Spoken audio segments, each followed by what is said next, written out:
quelles sont les 9 pires erreurs à ne pas commettre dans un projet de certification ISO 27001.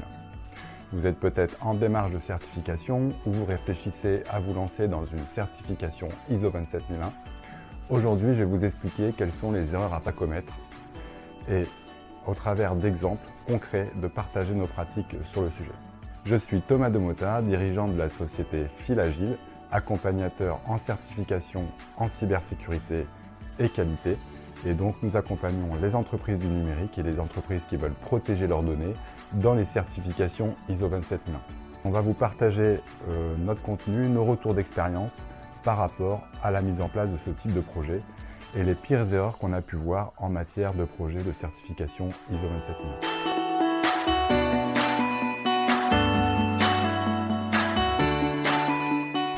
Alors nous allons commencer par une erreur qui est d'y aller sans expertise, sans connaissance. Ce n'est pas une certification, l'ISO 27001, comme les autres. C'est une certification très complexe. Pourquoi? Parce qu'elle demande de nombreuses compétences. Elle demande des compétences, bien entendu, sur la certification de façon générale, un processus de certification, les bonnes pratiques en matière de projet, également de la norme, une connaissance précise de la norme, qui est plus complexe que les autres normes, et également des connaissances en cybersécurité. Donc il faut bien prendre conscience que c'est un vrai projet d'entreprise, si vous voulez le faire sérieusement. Si vous ne le faites pas sérieusement, vous risquez en fait de mettre en place des organisations qui ne vous servent à rien. On pourra y revenir par la suite. Mais globalement, c'est un vrai projet d'entreprise, c'est un projet qui dure longtemps et il faut vous entourer de bonnes compétences. Quand je dis de compétences, c'est vraiment des gens qui ont l'expérience à la fois de la mise en place, mais ça ne suffit pas, mais aussi de faire vivre des systèmes. Parce qu'en faisant vivre des systèmes, on se rend compte aussi de ce qui est utile et inutile et de vraiment ce qui marche concrètement. Donc je dirais que là, si vous recrutez des personnes, ça veut être des personnes qui ont vraiment des expériences d'avoir mis en place ce type de projet et les faire vivre. Donc des RSSI dans des petites entreprises qui ont déjà mis en place ça. Ou bien si vous faites appel à des consultants externes ou à des compétences externes, c'est de prendre des sociétés qui ont déjà mis en place et qui en mettent en place souvent. Et là, vous verrez que c'est pas si nombreux, quoi. Donc nous, si vous voulez le faire avec nous, on a une approche qui est une approche agile. C'est un choix vraiment d'orientation par rapport à la mise en place de ce type de certification. Mais en tout cas, il ne faut pas y aller la fleur au fusil. C'est l'échec garanti.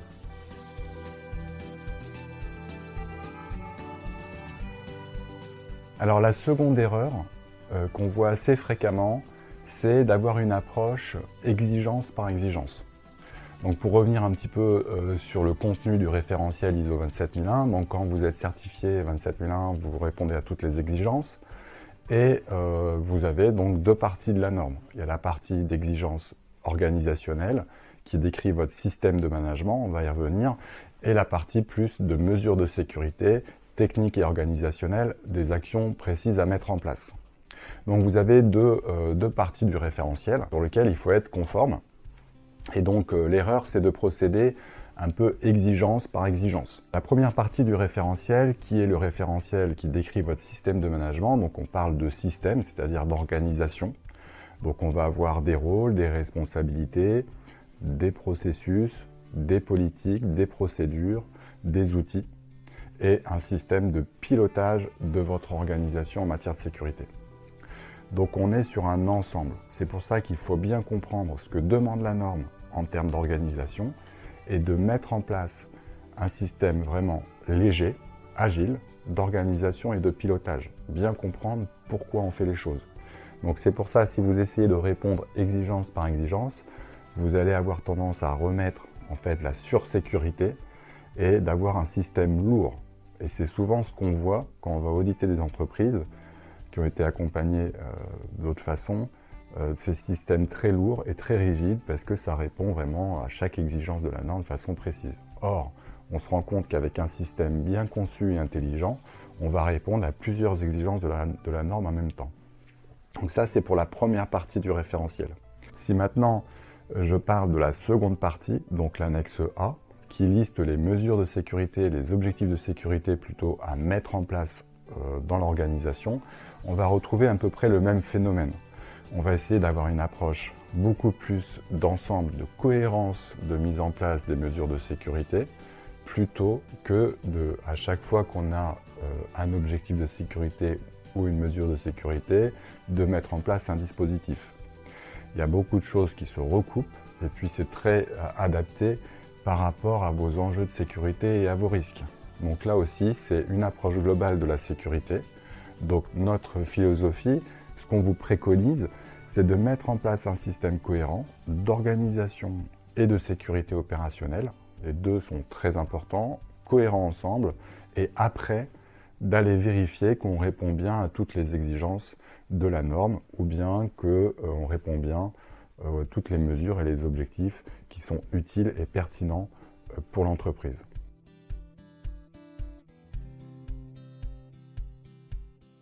Ne pas prendre des bases documentaires achetées sur Internet pour plusieurs raisons. Donc sur la documentation, il y aurait beaucoup de choses à dire. On fera une vidéo dédiée à la documentation. Mais là, aujourd'hui, je vais juste parler de l'erreur d'acheter une base documentaire toute faite ou d'utiliser des bases documentaires qu'on vous donne qui sont comme ça toutes faites. Je ne dis pas qu'il ne faut pas de modèle du tout hein, de politique, évidemment, ou de procédure.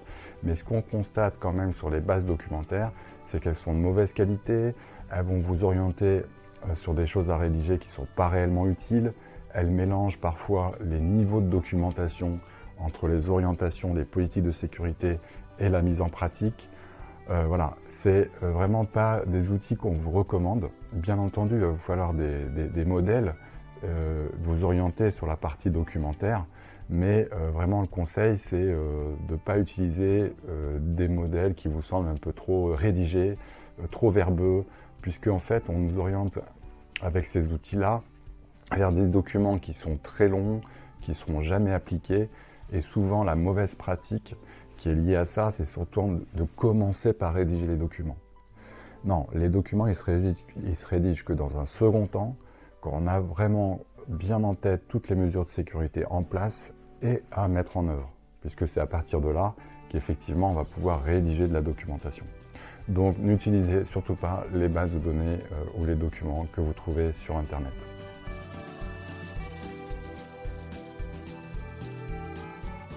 L'analyse des risques, évidemment, c'est un sujet à part entière. On fera également des vidéos sur ce sujet, mais là, c'est vraiment pour vous éviter les erreurs assez communes qui peuvent être réalisées en matière d'analyse des risques. Donc l'erreur, c'est de partir sur une méthode qui va être trop complexe et trop difficile à aborder. Donc si on vous conseille des méthodes comme EBIOS, MEHARI, faut, à mon avis, éviter. Dans un premier projet, à moins que vous ayez une bonne raison d'utiliser ce type de méthode, que ce soit vraiment un choix conscient, bah évidemment, à ce moment-là, c'est utile.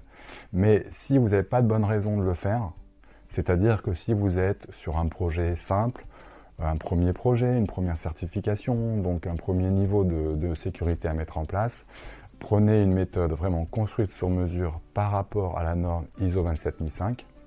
Donc la norme ISO 27005, c'est elle qui donne un peu le ton en matière de vocabulaire et de concept sur l'analyse des risques. C'est le minimum à savoir en matière d'analyse des risques. Elle présente aussi quelques abacs, quelques données pour réaliser les analyses des risques.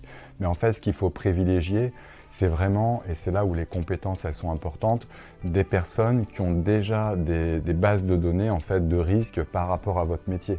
Donc si vous avez des compétences qui connaissent votre métier, qui connaissent les risques de votre métier, et donc également en interaction avec vos opérationnels, les équipes techniques, c'est ça qui est très important pour bien identifier les risques que vous voulez prendre en compte et traiter. Donc il y a une méthode donc, qui est l'ISO 27005 et qui vous permettra de mettre en place cette analyse de risque de façon simple.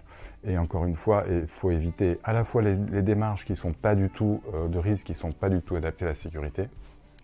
Donc ça peut être MDEC, HACCP. C'est vrai que ce n'est pas des démarches qui sont adaptées à la sécurité, puisqu'il y a quand même un vocabulaire et des concepts qui sont propres, même si ça se ressemble un petit peu, hein, ça reste des analyses de risque, mais vraiment des méthodes. Utilisez l'ISO 27005. Vous pouvez lire un petit peu et vous documenter, mais on vous oriente vraiment vers des méthodes simples. Ça va vous permettre de mieux comprendre effectivement comment conduire cette analyse de risque et de ne pas perdre trop de temps sur cette phase qui est vraiment une phase opérationnelle. Il faut bien comprendre les vrais risques auxquels vous êtes exposé.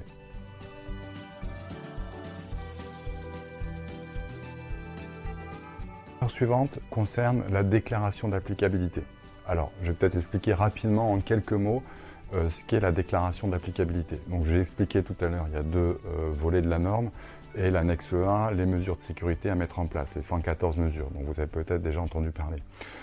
Donc, la norme demande à ce que vous fassiez une revue de ces mesures une fois que vous avez fait votre analyse des risques pour vérifier que vous n'avez oublié aucune mesure de sécurité importante et vérifier aussi ce qui est en place chez vous ou mettre en place des mesures correspondant à chaque objectif de sécurité de la norme. Donc l'erreur qu'on constate, c'est d'aller trop vite et de rester dans du trop générique. Donc vous avez des mesures de sécurité qui restent très génériques, des objectifs qui sont très génériques, et nous ce qu'on recommande, c'est de préciser vraiment à ce niveau-là les mesures de sécurité que vous mettez en place. L'erreur qu'on voit, c'est de ne pas réellement expliquer dans ce document les différentes mesures de sécurité. Du coup, ça ne prend pas beaucoup de sens. C'est juste, est-ce qu'on l'applique ou on n'applique pas? Non, il faut dire peut-être qu'est-ce que vous avez mis en place plutôt concrètement. On préfère voir du concret et bien comprendre, comme ça l'exercice il va avoir de la valeur. Ça va vous permettre vraiment de pouvoir après surveiller les mesures de sécurité et surtout de ne pas mettre des choses trop complexes et trop larges. Il ne s'agit pas dans cet exercice-là de mettre tout en place. Il faut que ce soit adapté vraiment à vos risques. Donc, c'est de rédiger plus précisément cette DDA, cette déclaration d'applicabilité, qui est donc un document où on va écrire les différentes mesures de sécurité qui ont été mises en place et éventuellement aussi pour quelles raisons elles ont été mises en place et comment elles ont été mises en place.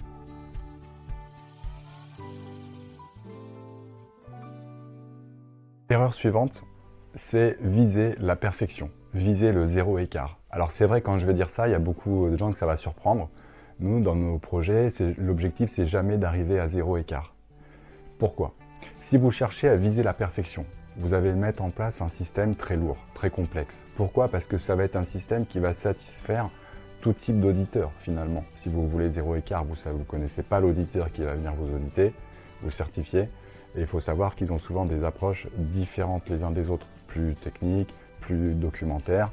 Donc là, sur ce type d'exercice, qui est l'audit de certification, viser le zéro écart et viser la non-conformité, comme font beaucoup de sociétés de conseil et beaucoup d'entreprises, c'est une vraie erreur. Ce qu'il faut viser, c'est un système qui marche, qui est vraiment utile pour l'entreprise. Après, s'il y a des écarts, il y aura des écarts, on les traite. C'est jamais un point bloquant. Il vaut mieux viser des éléments utiles pour l'entreprise et une sécurité utile, et c'est incompatible. C'est incompatible entre faire un système qui marche et faire un système qui soit parfaitement conforme à ce qu'attendent les auditeurs. Il faut savoir qu'un auditeur, ça n'a pas parole d'évangile. Ils ont souvent une approche qui est très théorique, pas tous. C'est rare de tomber sur un très très bon auditeur, mais leur démarche devrait être vraiment de regarder comment l'entreprise répond à la norme, et jamais de chercher le petit point documentaire, un peu le point de détail qui va leur permettre de mettre un écart. Donc je dirais que là, il faut être pragmatique, d'autant plus que l'audit, c'est un échantillonnage, c'est-à-dire qu'il ne va pas pouvoir tout vérifier, on ne peut jamais être parfait. Donc de toute façon, même si vous visiez le zéro écart, vous mettriez beaucoup d'énergie, beaucoup de temps, beaucoup d'argent dans un système qui va être beaucoup trop lourd et que finalement, au bout de quelques années, vous allez devoir changer. Il faut savoir que nous, les entreprises qu'on rencontre après qu'ils aient mis en place leur certification, qu'on va aller auditer, qu'on va aller accompagner, en fait, elles nous disent toutes, mais systématiquement, on a mis en place des systèmes trop lourds, trop rigides et on veut simplifier. On veut mettre en place des systèmes agiles. Donc voilà, le point vraiment à viser, c'est des systèmes, il faut mieux viser un système qui marche, une organisation en sécurité qui marche, plutôt que essayer d'être parfait pour l'auditeur. Vous ne travaillez pas pour l'auditeur, vous travaillez pour vos clients, pour la direction, pour l'entreprise, mais pas pour l'auditeur.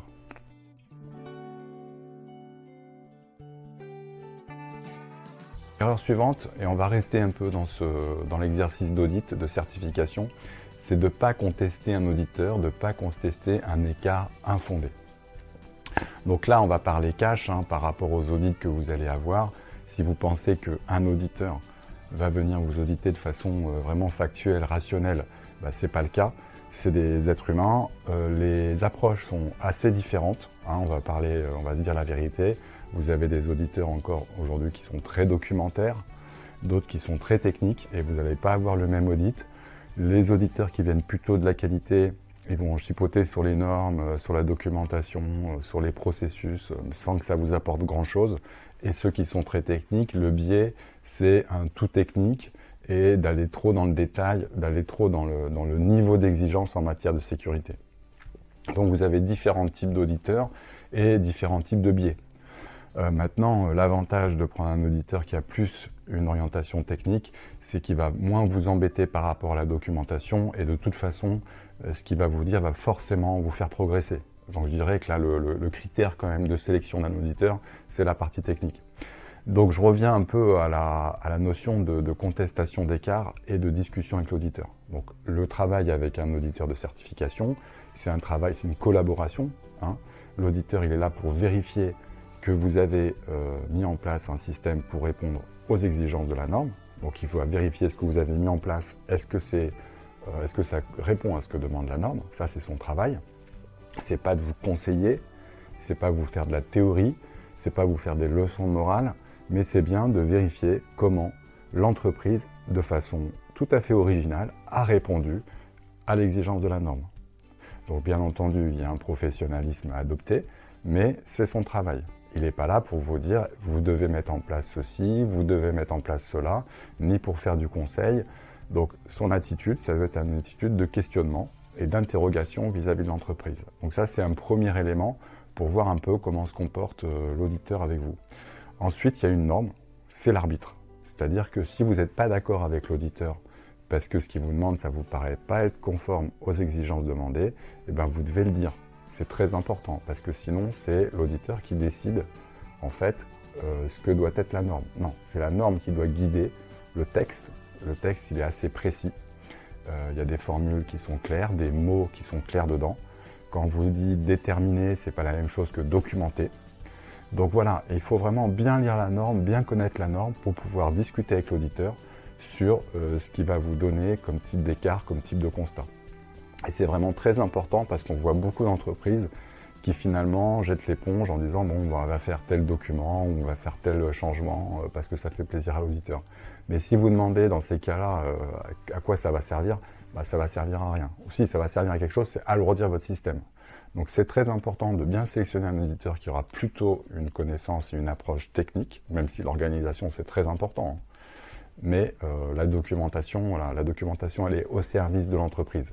C'est pas les gens qui sont au service de la documentation.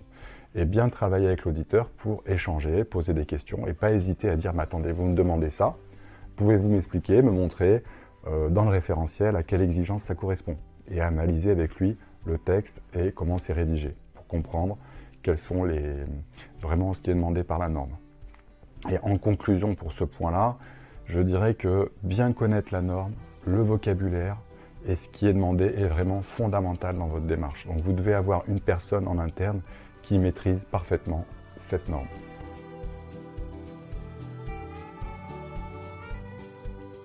Les certifications 27001 sont longues, 12 mois de travail, 12 mois de projet, donc c'est vrai qu'on ne peut pas se permettre d'y aller sans chef de projet.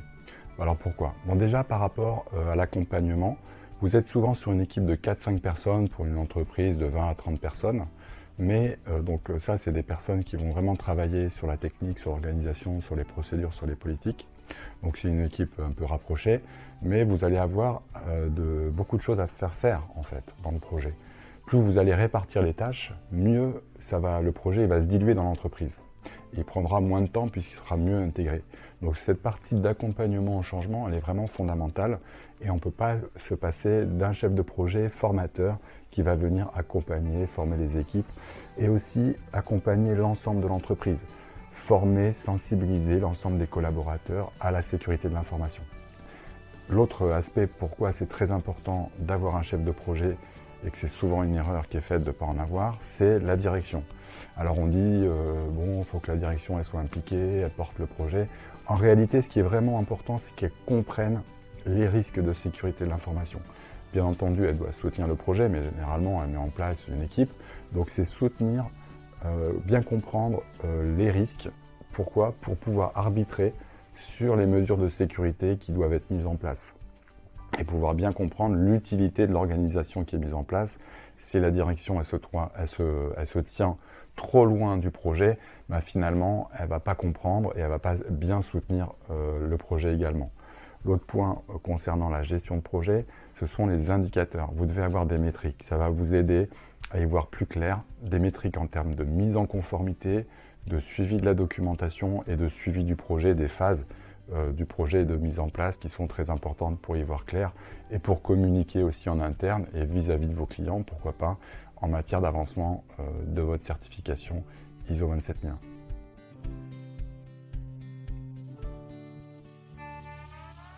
L'erreur suivante, ça va porter sur l'estimation des coûts. Donc ce qu'on constate, c'est que c'est souvent mal estimé. Alors pourquoi? Quelles sont les erreurs qui sont parfois commises? C'est de donc soit surestimer, c'est-à-dire surestimer la charge de travail, mais ça c'est aussi lié à ce que vous allez mettre en place. C'est-à-dire que si vous mettez en place un projet qui est très rigide et qui va demander beaucoup de temps, en réalité, il ne va pas se passer comme ça. C'est-à-dire que les gens, à un moment donné, ils vont se rendre compte que c'est ce que vous avez mis en place, c'est pas pragmatique, ils ne vont pas le faire. Donc ça ne prendra jamais autant de temps. Et de sous-estimer également en ne prenant pas en compte la totalité des coûts ou des ressources ou du temps à passer. Donc nous, ce qu'on fait, c'est qu'on estime déjà la durée du projet, le temps de charge pour l'entreprise dans un projet de mise en place et de certification, sachant que le gros quand même du projet avec nous, c'est la première année. Pourquoi? Parce qu'encore une fois, on met en place surtout des aspects techniques, sécurité, donc ça c'est utile pour votre projet, pour votre entreprise, et au niveau organisationnel, on va changer le moins de choses en utilisant et en adaptant votre organisation. Donc je dirais là, ce qui est souvent un biais, c'est une surestimation des coûts du projet et en réalité, on voit des entreprises qui disent oui, ça a pris beaucoup plus de temps que ce qu'on pensait, c'est beaucoup plus compliqué, mais c'est souvent des entreprises qui ont été mal accompagnées ou en tout cas avec des systèmes beaucoup trop à l'ancienne, très documentaires, qui sont aujourd'hui plus du tout adaptés à la société actuelle. Il faut voir, le monde va de plus en plus vite au niveau économique, on ne peut plus faire de la sécurité comme on en faisait avant. En plus, les technologies ont changé, donc c'est vraiment plus adapté au type de fonctionnement qu'on a. Donc là, je dirais que c'est mal estimer le projet, c'est aussi parce qu'on connaît mal le projet, tel qu'il doit être mené aujourd'hui avec beaucoup d'agilité. Voilà, en conclusion, on a essayé de partager notre expérience en matière de certification ISO 27001, en vous partageant un peu les erreurs qu'on a pu observer en matière de certification. Bon, j'espère que ça vous aura apporté quelque chose, appris quelque chose, ou au moins fait réfléchir à ces différents sujets. Si vous voulez partager avec nous, vous pouvez laisser des commentaires, nous contacter si vous avez des questions, bien entendu, si vous voulez en savoir plus sur notre approche de la mise en place agile de la sécurité. Et en tout cas, n'hésitez pas donc à liker la vidéo si vous avez aimé, à la partager sur les réseaux sociaux et à vous abonner à notre chaîne. On va essayer de partager un maximum de contenu et un maximum de retours d'expérience pour vous aider à aller plus vite en matière de certification, à aller plus vite en matière de sécurité et à le faire avec le sourire et mettre en place des organisations qui marchent vraiment agiles et adaptées à l'entreprise d'aujourd'hui. Merci beaucoup et je vous souhaite une bonne journée.